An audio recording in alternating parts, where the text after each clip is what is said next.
నమస్తే. నా పేరు కోపల్లి ఫణికుమార్. తెలంగాణ ఫెడరల్ నుంచి మాట్లాడుతున్నాను. తెలంగాణ కాంగ్రెస్కి సంబంధించి ఒక ఇంట్రెస్టింగ్ డెవలప్మెంట్ జరిగింది. అదేమిటంటే పార్టీ తెలంగాణ ఇన్ఛార్జి మీనాక్షి నటరాజన్ పాదయాత్ర చేయబోతున్నారు. ఈ నెల 31వ తేదీ మొదలయ్యే పాదయాత్ర ఆగస్టు 5వ తేదీతో ముగుస్తుంది. సుమారుగా రోజుకు ఒక 10 కిలోమీటర్ల చొప్పున పాదయాత్ర చేయబోతున్నారు. అంటే ఉమ్మడి 6 జిల్లాల్లో ఎంపిక చేసిన నియోజకవర్గాల్లో మాత్రమే ఇప్పుడు పాదయాత్ర చేస్తున్నారు. తర్వాత దశల్లో ఏం చేయాలనేది ఈ మొదటి దశ అయిపోయిన తర్వాత మళ్ళీ కూర్చుని సమీక్షించి నిర్ణయం తీసుకుంటారు. అసలు పాదయాత్ర ఎందుకు చేయాల్సి వచ్చింది అన్నదే కొంచెం ఆశ్చర్యంగా ఉంది. ఎందుకంటే మామూలుగా ఏ లీడర్ అయినా కానీ ప్రతిపక్షంలో ఉన్నప్పుడు జనాలను కలిసి జనాల మద్దతు సంపాదించి తిరిగి అధికారంలోకి రావడం కోసమనే పాదయాత్రలు చేస్తారు. అలాంటిది కాంగ్రెస్ పార్టీ అధికారంలో ఉండగా మరి ఇన్ఛార్జ్ ఎందుకు పాదయాత్ర చేస్తున్నారు? పైగా ఆవిడేమీ తెలంగాణ నేత కూడా కాదు, మధ్యప్రదేశ్కి చెందిన నేత ఆవిడ. మరి ఎందుకు చేస్తున్నట్లు? ఇక్కడ పాయింట్ ఏమిటంటే అధికారంలోకి వచ్చిన తర్వాత కాంగ్రెస్ పార్టీ లీడర్ల మధ్య కొంత అనైక్యత అనేది మొదలైపోయింది. ఇది ఎప్పుడు కూడా కాంగ్రెస్ పార్టీకి సహజ స్వభావంగా ఉండేటువంటి వ్యవహారం. ఇదంతా కూడా అధికారంలో ఉన్నా ప్రతిపక్షంలో ఉన్నా వాళ్ళు ఎప్పుడు గొడవలు పడుతూనే ఉంటారు. అయితే ఇప్పుడు తొందరలో స్థానిక సంస్థల ఎన్నికలు జరగబోతున్నాయి.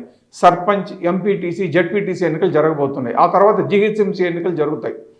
పార్టీ అధికారంలో ఉండగా స్థానిక సంస్థల ఎన్నికల్లో సరైన ఫలితాలు రాకపోతే ప్రభుత్వానికి, పార్టీకి చాలా అవమానం. అదేవిధంగా ఇన్ఛార్జిగా ఉన్న మీనాక్షి నటరాజన్ కూడా ఇబ్బందికరమే అవుతుంది.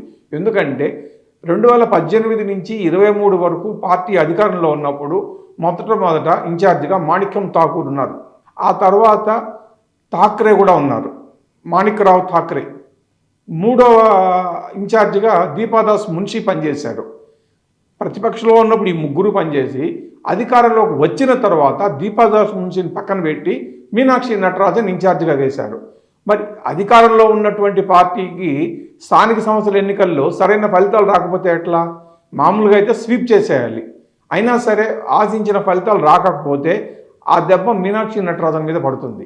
అందుకని ఆవిడేం చేస్తున్నారంటే నేతలందరినీ క్యాడర్తో కలిపి ఒక లైన్ మీదకు తీసుకురావాలంటే ఏకతాటి మీదకు తీసుకువచ్చి లీడర్ల మధ్య ఐక్యతను పెంచి స్థానిక సంస్థల ఎన్నికల్లో బాగా కష్టపడి పనిచేసేటట్లుగా తీసి ఘన విజయం సాధించాలి అని లక్ష్యంగా పెట్టుకున్నారు.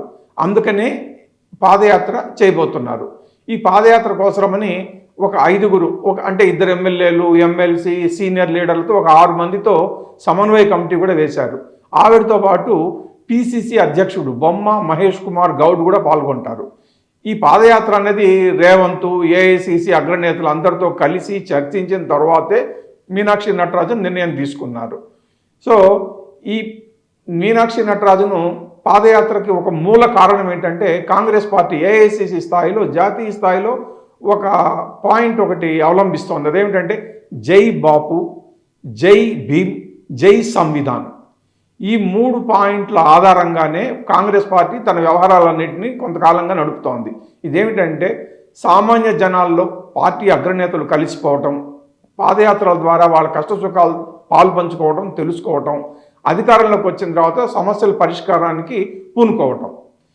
దీంతో ఒక ఎస్సీ, ఎస్టీ, బలహీన వర్గాలు, ఇట్లా రకరకాల సామాజిక వర్గాల నేతలను క్షేత్రస్థాయిలో వెళ్ళి కదిలించి పార్టీ పరంగా ఆకర్షించి వారిని ఓట్లు రాబట్టుకోవటమే కాంగ్రెస్ పార్టీ యొక్క మూల పాయింట్ ఇక్కడ.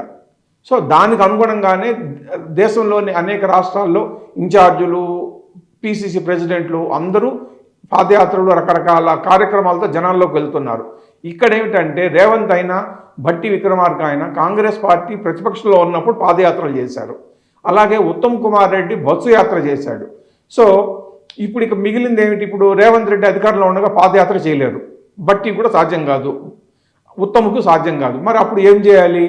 అందుకని మీనాక్షి నటరాజను, పిసిసి అధ్యక్షుడు బొమ్మ మహేష్ కుమార్ గౌడ్ ఇద్దరు కలిసి జనాల్లోకి పాదయాత్ర ద్వారా వెళ్తున్నారు.